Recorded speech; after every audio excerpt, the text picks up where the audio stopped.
You guys are here to learn how to make vegetables the main event. How many vegetarians do I have? Okay, so we have a lot of vegetarians in here.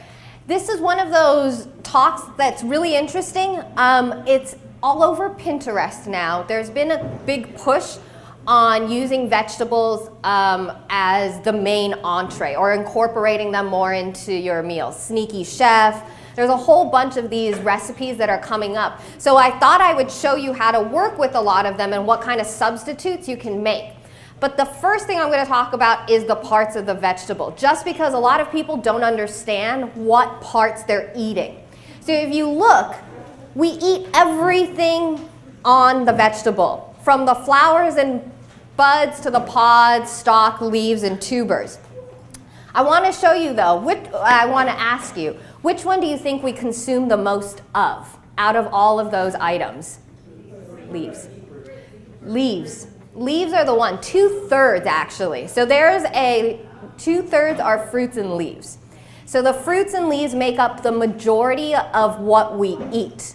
But there are other things, the tubers, roots, and green onions. Scallions are actually just the bottom. It's not the root, because the root are those little white things that are coming out. It's just the bottom of the stalk.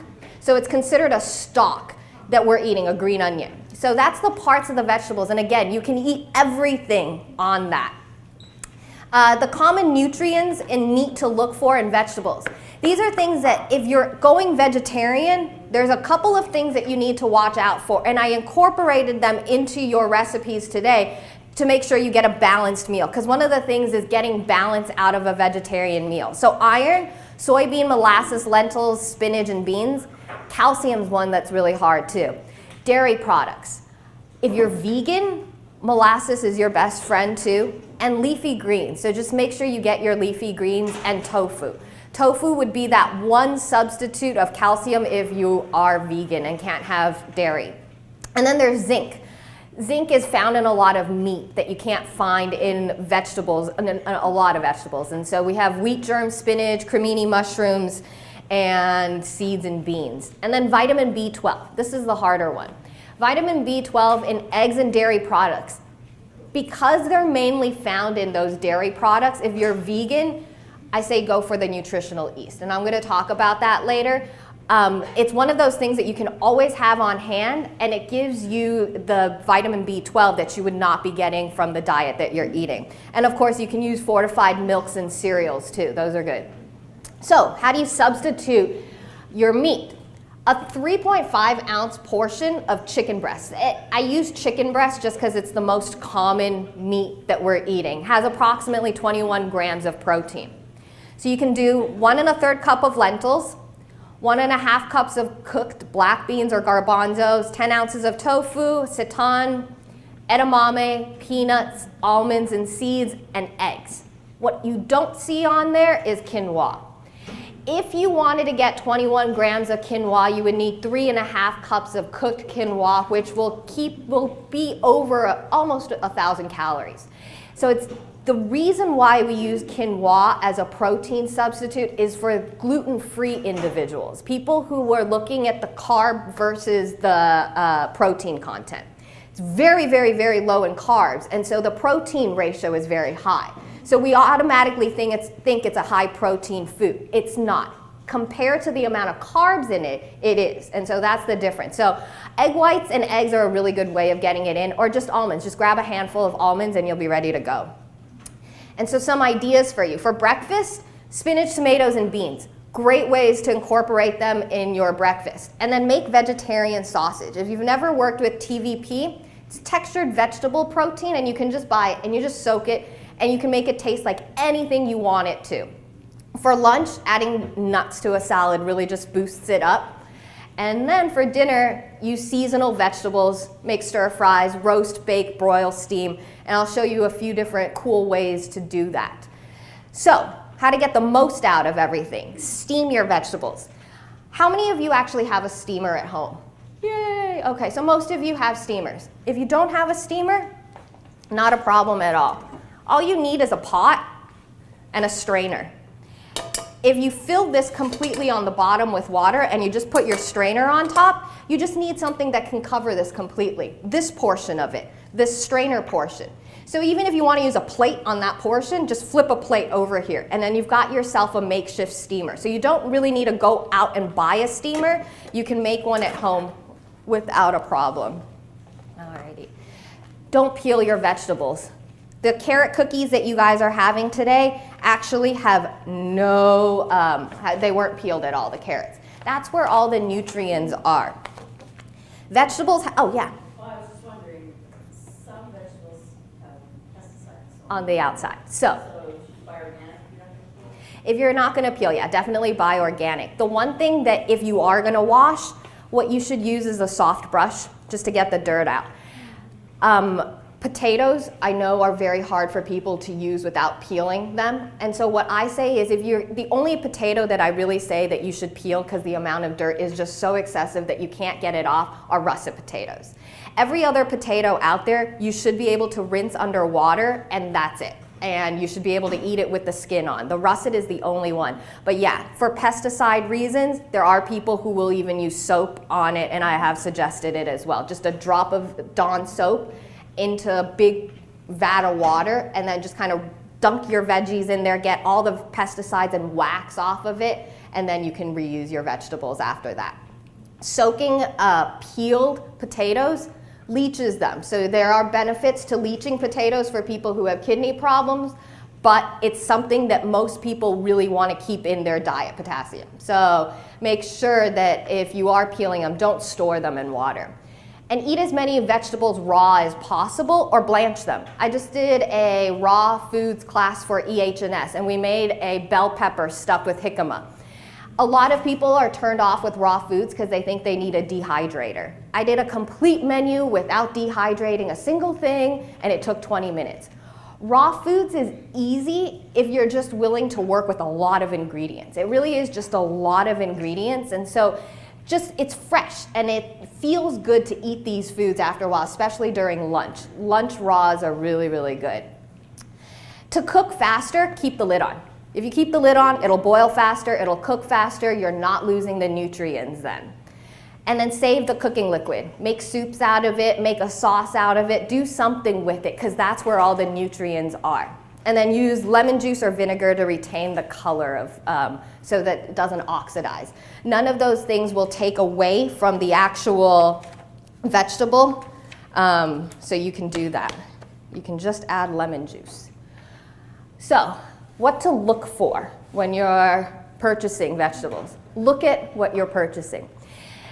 The main thing is that when you go into a grocery store and you look at all the vegetables, if you notice one batch of bad veggies, it's very, very likely that the majority of their veggies are bad. You just don't see the bad ones. So you need to be careful. Observe, even if you're not buying tomatoes today, look at the tomatoes, because tomatoes are a great way to tell how fresh or how nice the produce is. Hold and touch the vegetable. This is hard too. You're holding and touching the vegetable, so is the next person, and so is the person after and after and after. That's contaminating the vegetable.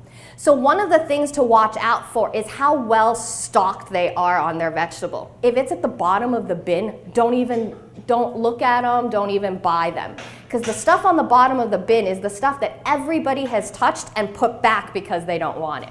So if you see an area with produce that's low, skip it. Don't buy the produce there. Wait the next day or wait and call. So really observe what they're stocking and learn what vegetables are in season. I have it online on the Campus Rex website, so you can go on there and you can check it every day. Ask your grocers. It's hard, I understand. They don't usually like giving the information of when they get their vegetable deliveries, because sometimes they're getting pretty early on and they're storing them and just selling what they can sell. So you need to be careful with that too. One of the Wholesome Choice, I've told you guys, is one of the big ones. They are known for bad produce.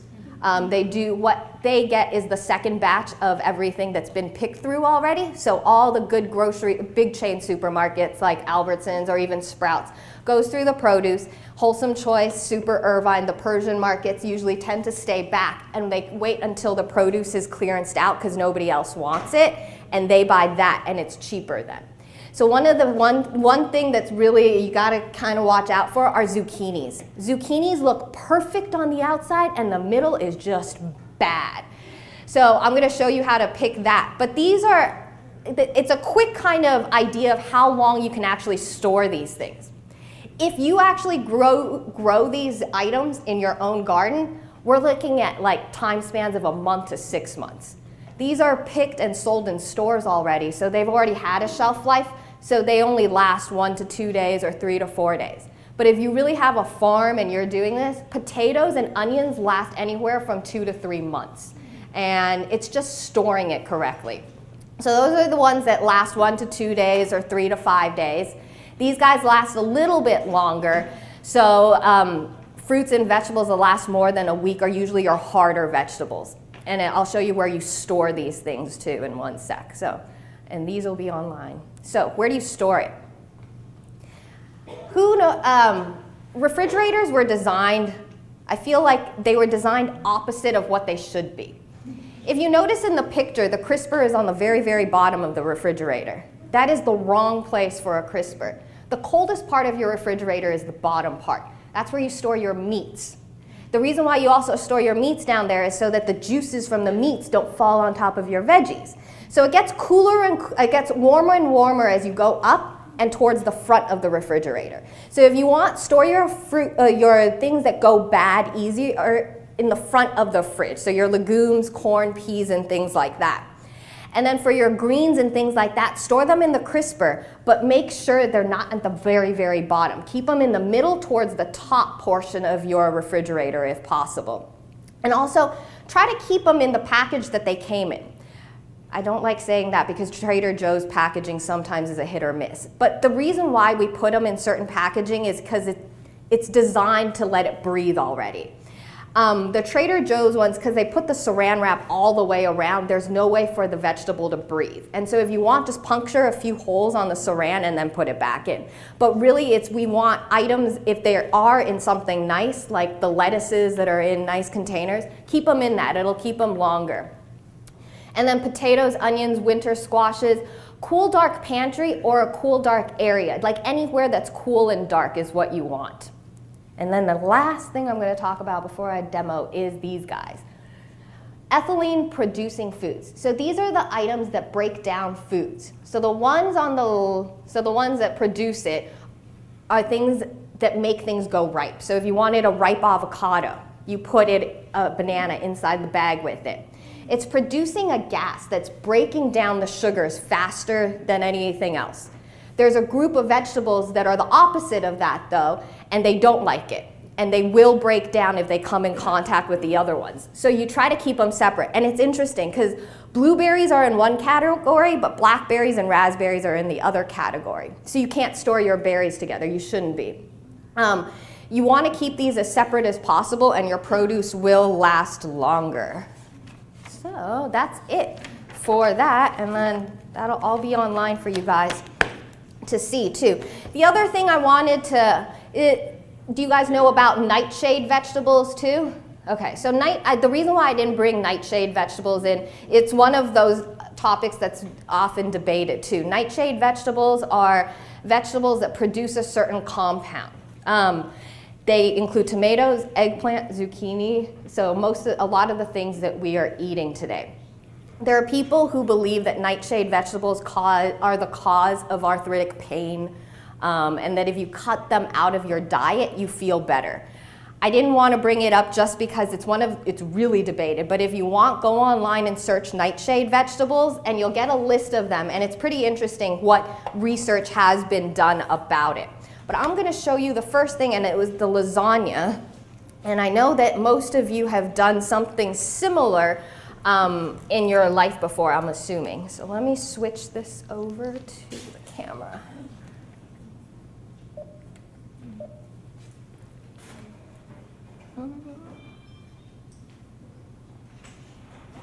There we go. Okay, so we used eggplant. Actually, I'm going to do the mushroom bolognese first. Mushrooms are our best friends when you're a vegetarian. I was a vegetarian for 7 years. So I was a vegetarian until I moved to the States, and then I switched. I started adding meat into my diet, and slowly I've just started eating meat again. But mushrooms are your greatest substitutes. I used a combination of the two, but I wanted to show you how you take care of mushrooms. So these are mushrooms that if you ever wondered whether or not you could use the stem of a mushroom, just press it. And if it presses through and it breaks apart, you can use it. If you don't want to use it, you can easily just pop them off too. These guys are really, really clean. A lot of people like washing mushrooms. I used to say don't wash mushrooms. I used to say just put them in your food. There's nothing in there that you can't eat. But they have done some research and they found out that mushrooms don't actually attract as much, don't soak up as much water as we once thought. The reason why we didn't wash them is because they became like little sponges almost. So if you want to wash them, what you can do is you can take a little cup of water and you just run your mushroom through the water. You want a bigger bowl than this. And then you get a paper towel and you just run it on the paper towel. The paper towel attracts the dirt, it'll go straight down onto there, and then you've got a clean mushroom. Or you can always just brush them off. Or you can do what I like to do, which is peel them. So it's really up to you how well you want to do this, but if you do like peeling it, you just pick up one edge and then it'll peel off the skin. It's really easy. And I always say, if you liked Elmer's glue on your finger and you like that sensation of peeling it off, it's the same thing. So if you're bored one day, you just sit there and you can peel mushrooms all day. It's really fun. It really is satisfying is what I can say. So use a food processor or you can chop it by hand really. And to cut mushrooms, you always want to roll it on the side that's not going to roll around. So I'm going to do a claw and then I'm going to go in and I'm just going to do a rough chop. And that's it. So depending on how big or how small you want it, you can make this mixture into more of a ground beef-like thing. So then for the onion, we're just going to cut the onion in half and then peel. Onions are also one of the culprits in supermarkets for being bad. I've noticed a lot of bad onions recently. When you hold an onion, it should be firm. It should not be soft. It should not have mold on it. All of these things are showing up on onions in supermarkets right now, so really be careful. They're turning softer and softer on the outside because they're holding them. They're grabbing them earlier on and picking them and storing them. The way that you can tell is there's a supply store called Restaurant Depot. Restaurant Depot, if you go on their website, they'll have super sales every once in a while, and it's always for onions. It's always for like 30 pounds of onions at a time, and it's because they need to clear out the onions that they can't seem to have cleared out yet. So to chop this guy up, all we're going to do is take off one end, the opposite of the root end. The root end holds everything together. And then we're going to use the tip of our knife and just kind of make little cuts straight into the middle. And then claw it up. If you want, you can do one more, and then you're going to chop through. And that's it. Now when you cook this sauce, add the olive oil, garlic, and onion all together at once. Don't start with one if you like the taste of garlic. Garlic burns really easily, so you want it added at the same time that you add the rest of your ingredients.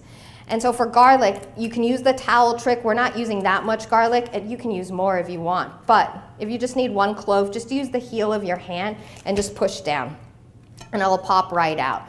There's obviously all these different tools that you can use for this. But for garlic, another little thing that I like to do is I like adding salt on top of it and then chopping it. The reason you do this is because the little salt, especially if you're using kosher salt, this is just sea salt, it acts like little knives for you. So it's getting in the garlic even more fine than what you can see. And it's drawing out the moisture and the flavor from the garlic into the salt so that you're getting even more flavor out of that. So we're going to take all of that and we're going to just stick it onto a pot.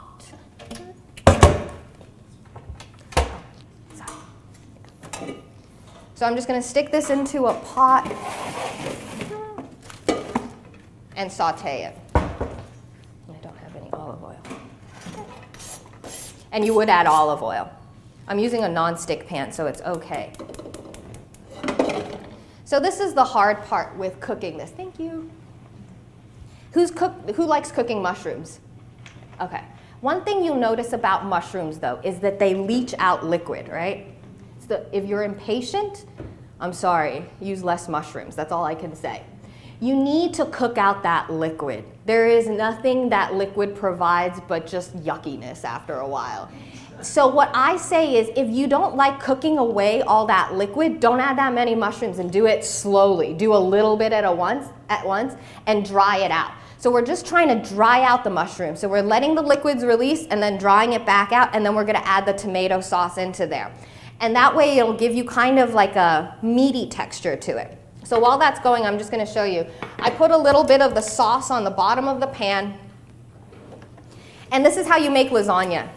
Any which way, you always want to make sure that you coat the bottom of the pan. Feel free to add actual lasagna into this, and if you haven't noticed already, there's no need to buy no-boil lasagna. You can use the real lasagna in your recipes. It works exactly the same as the no-boil. They just slapped a different label on it. So just buy the regular lasagna. You don't have to cook it ahead of time.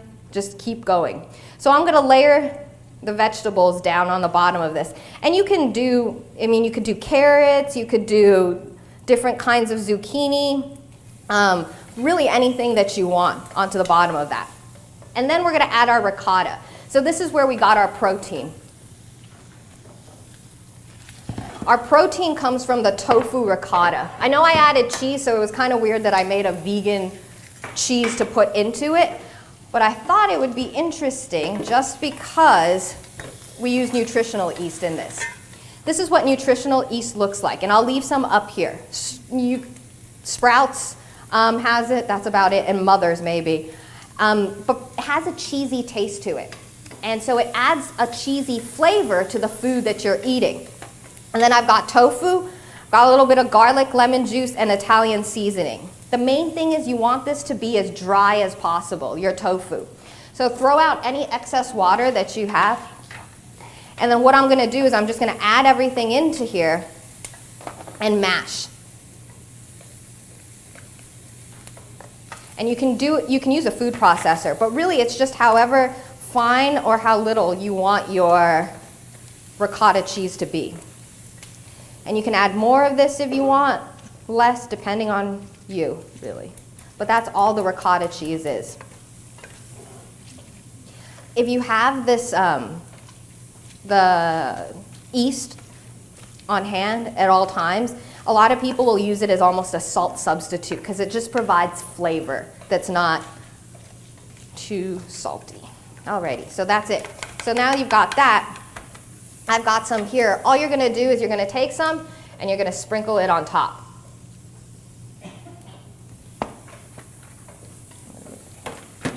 And then you're going to add your other veggies. So I have zucchini in here. And really it depends on, they cut, my staff helped me make this, and so, So they cut them the long ways because they were the thinner ones. It's really up to you. You can make long pieces or you can make rounds, and I'll show you how in a sec. But then you're going to take the sauce. Put more sauce on top of it, mix it in with the ricotta a little bit, and then layer on more. Layer on your zucchini. And you'll just repeat this over and over again until you've got a full lasagna. And then you don't even have to cook it. Store it in your freezer if you want, and you'll be fine to go. There's nothing in there that, if you put the cheese on top, don't freeze it. Leave the cheese out. But the ricotta will freeze without a problem. And you can have it and just pop it in the oven when you're home. So I'm going to put more ricotta on top of that. Did you cook the zucchini and eggplant, or it's not cooked? It's not cooked at all. If you want, okay, so there's some people who like they like softer veggies. If you want a softer vegetable and you don't want to cook it as long in the oven, salt them. So make sure you just salt them and let them sit for about 20 to 30 minutes, and you'll see all that liquid come out of it. That's why this recipe calls for a little bit more tomato paste, because you're assuming that the vegetables will leach out all that extra liquid, so you need the tomato paste to hold it all together. So then that's that, and then I'm just going to do one last layer of eggplant, and then we're done. And then that can go straight into the oven and cook. And so you can do another layer of sauce on top of that. And that's it for that. Any questions on that one? It's pretty easy. It's one of the easier ones. Yeah? How long can you keep nutritional yeast? Ooh, nutritional yeast, I would say. It's Yeah. deactivated yeast, Yeah. so it's not like a regular yeast. It's like a dry product. I would say probably over a year. If you go online, though, there is one brand out there that's higher in vitamin B12. It's more active than any of the other brands out there. Nutritional yeast is unlike brewer's yeast in the sense that nutritional yeast comes from molasses. It's grown on molasses, and brewer's yeast is the yeast that you see for breads and things like that. And so it's a little bit different. But yeah, it should be. I would store it in the freezer too. I know a lot of people don't, but I store all my yeast in the freezer, even though they're not related. So. Do you use Bragg in any of your recipes? Yes, Bragg is a good substitute for anything that has soy sauce, I find, or any kind of salt, anything that needs salt, like so liquid amino acids. Those are all good. How long can you keep That, that? in the fridge, I would say over a year or two. Yeah, definitely.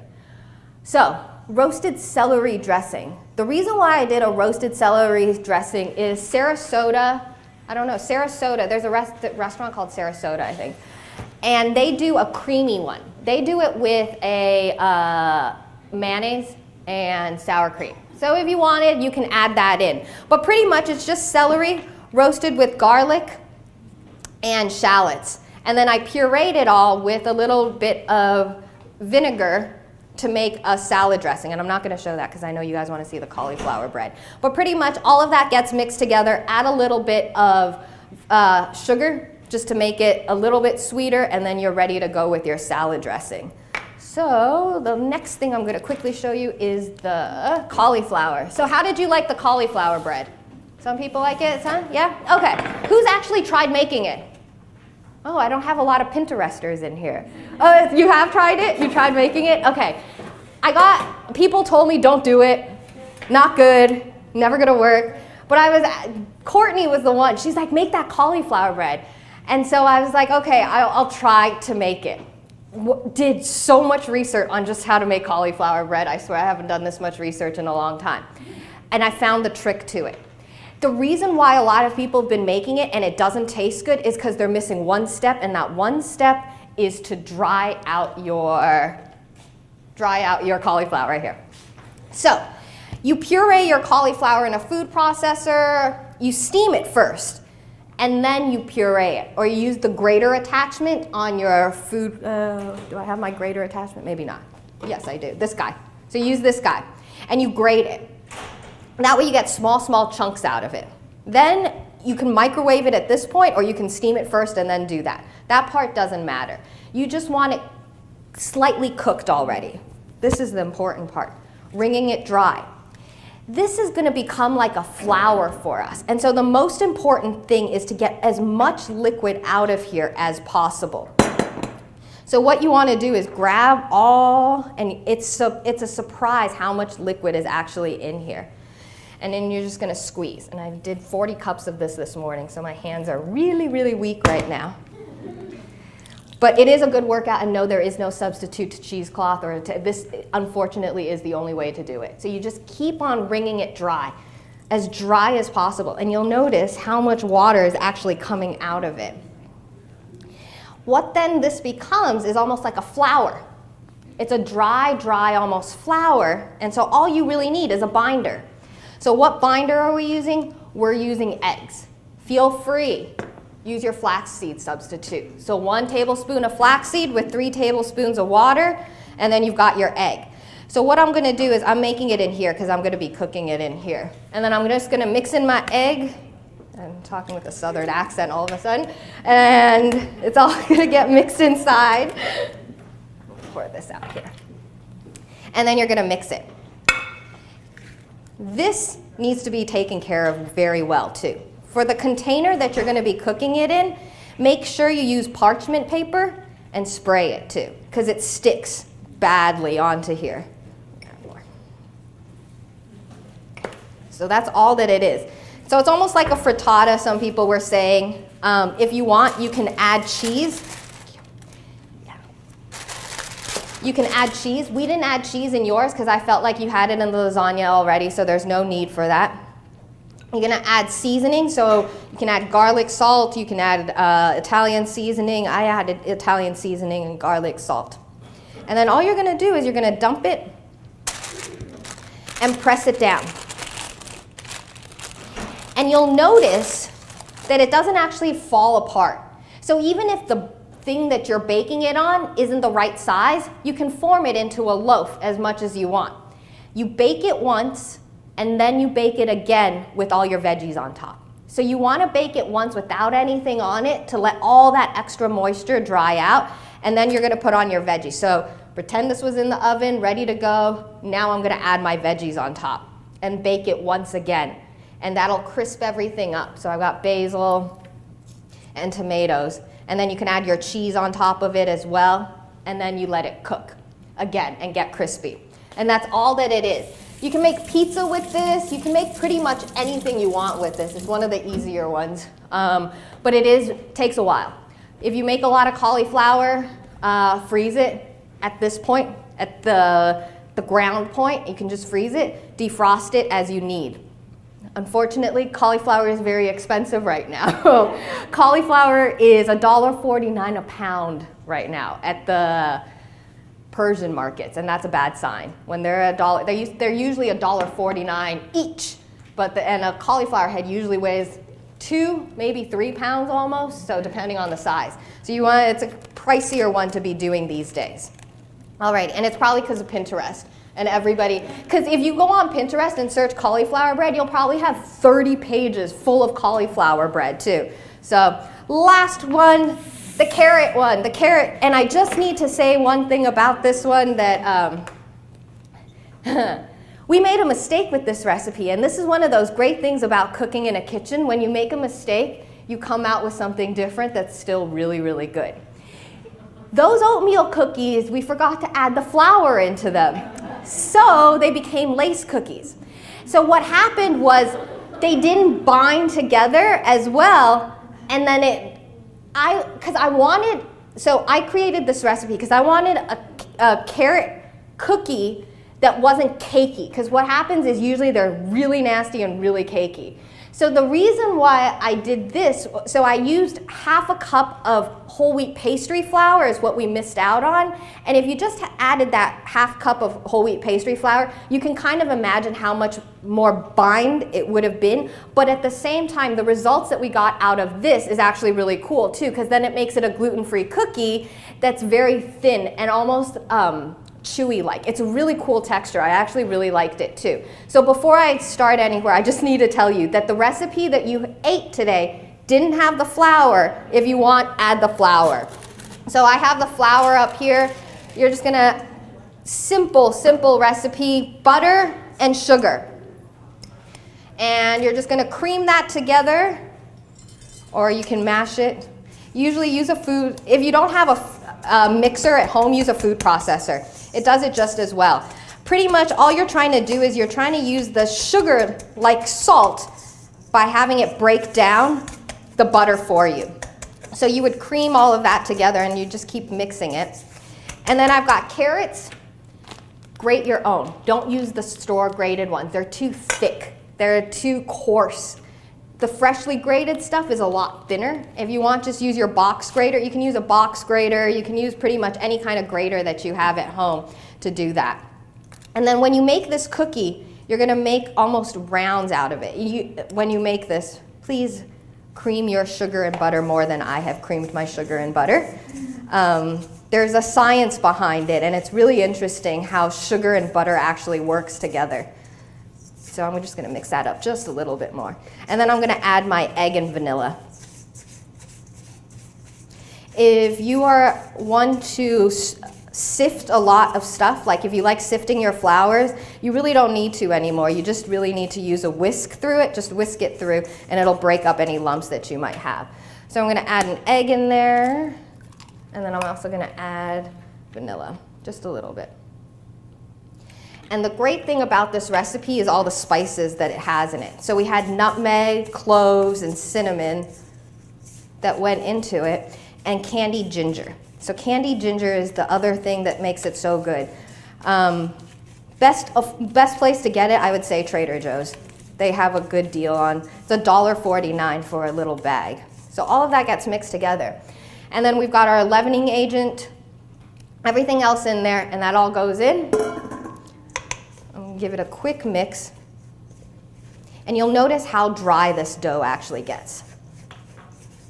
And then you'll understand why you can form them. And then I'm gonna add my oats and my candied ginger, as well as my carrots. Another substitute for the carrots, zucchini. So if you want to use zucchini, go for the zucchini. Carrots they just taste a little bit sweeter than zucchini does, but it is sugar. Carrots have a lot of sugar in them. I was just talking about Jamba Juice the other day with somebody. Jamba Juice's carrot juice, worse for you than their orange juice. Look at the calorie and sugar content on it. It's really bad. Carrot juices can get pretty deadly. So you're going to mix that all together, and you'll notice that you can just take a ball of it, roll it in your hands, just like that, and then you'll get your parchment out. Lay it out, and then you've got your cookies. So you can do, you can make rounds like this, but the one thing I need you to be careful of, keep them separate. They spread. You can probably get 6 to 8 on a cookie sheet, and that's it. Don't force it.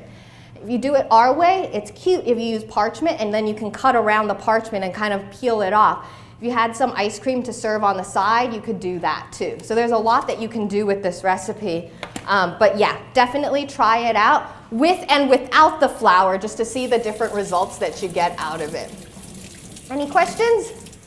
No? That's it. Have fun with these recipes. Try it and tell me how they come out. I want to see how well your cauliflower bread comes out. I'm interested. Interested, very, very interested. Thank you.